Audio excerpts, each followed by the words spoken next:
I especially before this, I started touring Children Running Through. I couldn't wait to get out on the road. I couldn't wait to get out and perform these songs. I think the songs from this last record in particular were built for me. I felt like they were built for performances more so than others. You know, like a show businessy sort of performance that I've been interested in the crooners and that sort of thing, and people who really know how to put on a show. And I grew up looking at album covers where people were wearing like platform boots and feathers, and I wanted that. You know, I think that I'm trying to find a way to have a performing life, and I need both. I guess I do need both. I hate genres so much. Yeah. But trying to make really genuine music, you think, oh, we're not supposed to be fettered by, you know, hairstyles and that sort of thing. But if you just ignore it, it's really a waste of something you could do something creative with. Well, look at Africa. I mean, there's some pageantry going on there, and that music's Absolutely. You know what I mean? Absolutely. I think pageantry is standard for performing music. It's a great way to do it. I think that the singer-songwriter tradition definitely comes out of probably poor people sitting around, you know, on a porch, Right, with a guitar, with the guitar or whatever they had, and so, you know, being well clothed is sort of ostentatious, I think, in that tradition, and you know, when you have to keep it interesting for yourself as well. I mean, you always have to be growing. It, right. And do you have other things that influence you besides just music? No. You know what? I'm really, I probably, for a while there, not right now, but for a while I was watching more film, and old films specifically, and older Japanese films. Oh, really? Specifically for I'm a older while. French films myself. We can trade notes. Yeah. I'd like to find out about the older French films. But I think I've listened to so much music in my life, and I'm very particular about it now. Zeke, my boyfriend, always tells me this story about when he was a little kid. He used to tie a cape onto his back and run down the picnic table and jump off and try to fly. And he would smack into the ground. But then he'd get up and he'd do it over and over. He'd do it all afternoon, trying to figure out how to fly. Oh, that's And when good. I listen to your music, I always think about, well, Patty, you know, being able to sing the way that Patty can sing. She put the cape on and she actually flew. I feel that way about your singing. God, no. Do you think about your voice? What does it feel like when you're singing well? It's just, you know, it's just one of the happiest, most contented feelings when your voice is working great. The way you want it to. Mm-hmm. Yeah. It I really recently is took some amazing. steroids, and I was like, oh my gosh, I can totally sing anything. Where can I get more of these? I know. Isn't that a shame? And then they rip your voice up. I know. So like a couple of days later, you're like horrible. but they get you through those gigs. Yeah. When did you really know that you could sing? Well, I knew I loved it. I knew my mom could sing. By the time I decided to sing, I knew I grew up around singers. Like my mother was a singer. She, you know, had 7 kids. It was cooking and laundry. It's pretty much, and cleaning is her life. 24/7 of 7 children in a small house, and she sang all the time. I mean, her voice. And when you sing all the time, your voice is beautiful. It gets better and better. And so she had that going on, and I just learned to sing from hanging out with her, and so I knew it was in me. And it occurred to me when I was 12 years old, and I wanted to be a rocker. Hey, I can sing, and I knew I loved music, and I knew that I had an ability in music because I'd been playing the flute, and I had been admired by some of my teachers for my Musicality. ability. Yeah, and it wasn't even a technical thing. I would play these really simple pieces, and they would be. You were passionate and intense. I was passionate even and then. intense even then. You got it or you don't. So they encouraged me, and I knew I wasn't loving the flute, and so I finally set out to learn to sing. It's so funny. My dad was the musician in our family, and I really think that was like my love for my dad. Somehow, playing music with him or seeing how he loved music has so much to do with my feelings towards music. You know. But you write so much about your family, or am I making that up? Am I reading? No, I do. Well, some family and some other The real cosmic level. The real fiction family, as my family calls it. They're like, you don't write fiction. That's true fiction.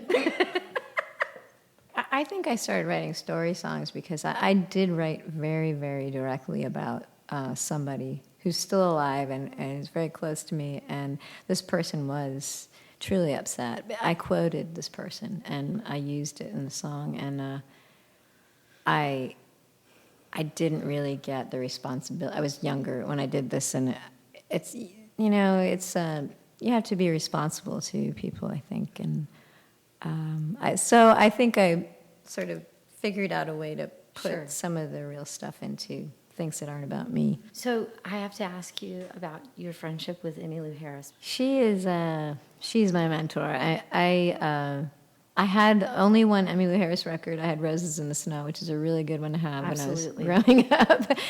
And then I kind of just moved on. I was into like dance music, and I'm all over the map musically. Sure. And she was off my radar. I ended up interviewing with a music producer for my first record in New Orleans, and she was finishing up Wrecking Ball there, and he played me Goodbye, where he had been engineering the track, and I thought, oh my God, how do you get from where I am to that? I mean, she really turned something on inside of me, and I decided to work with him, and the record never came out, but it's funny how things have a funny way of working out.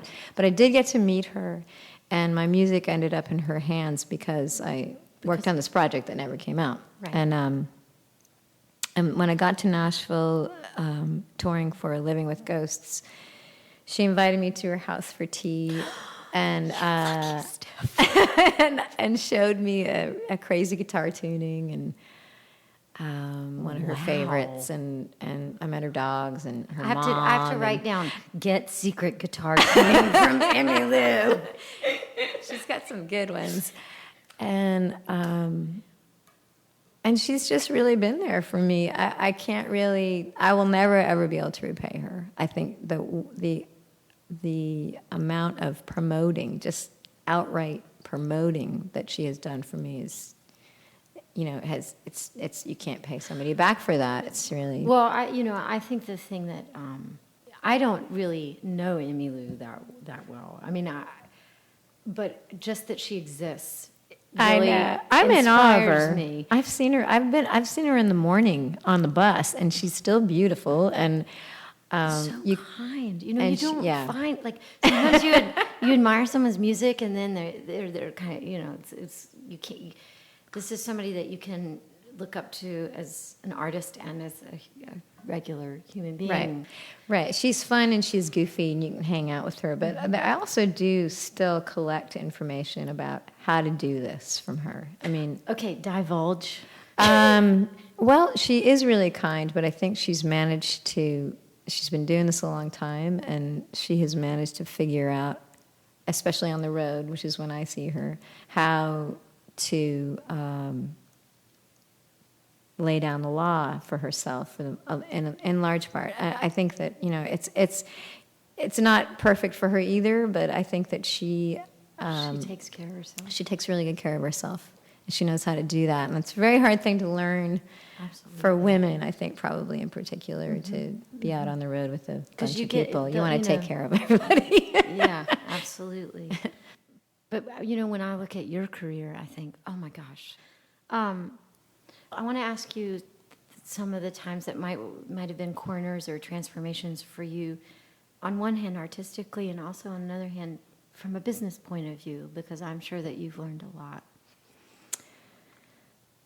Going back to Emmylou, one of the things that happened to me in recent years was she has an amazing work ethic, and I really admire that she's, in her 60s and she's still working incredibly hard, and and doing what she does and trying to find her voice. And it's hard work doing that. I mean, I don't think people understand.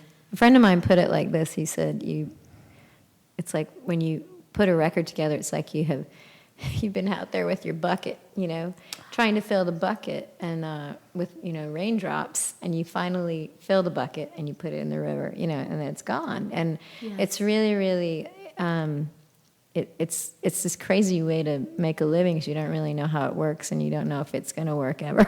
You just have to have faith. Yeah. But I think that what I learned from her is you do the nuts and bolts and you keep doing the nuts and bolts and the nuts and bolts are a part of it. And she really is a hard worker. So there's no secret door. There's no. No, I'm just kidding. I'm just kidding. I think there is a secret door. I think that I think we've been really lucky. I feel like I've accidentally had this education in business that I was not, I should have expected it, but I didn't really expect it. And I wondered how you feel about how you've come through the business and learned what you've learned and that sort of thing. I hated it at first, and I felt I could only frame it with horror, like, oh, this is like going to take away from everything I want. And then I realized that it's kind of fun. Some of it's kind of fun. They have a plan, and they, when you, for instance, put a record out, they have a plan of how they're going to set this up, and there is some creativity involved in that, and it can be part of your creative process. And so I have started to think about that, and also the show business crooner people, thinking about them, and Frank Sinatra. Somebody was telling me a story about him. They got to be around him at the Ritz in Paris, and he just shut the place down and told everybody what to do, and they closed the bar for him, and it was just wow. I know. I mean, I think that he's very large and in charge, and it's part of how some people work well creatively. So I'm not I don't have as big an aversion to it as I used to. But it definitely is a balancing act, and they do have ideas that I don't agree with, and you have to sort of figure out how to... It scares me a lot. Yeah.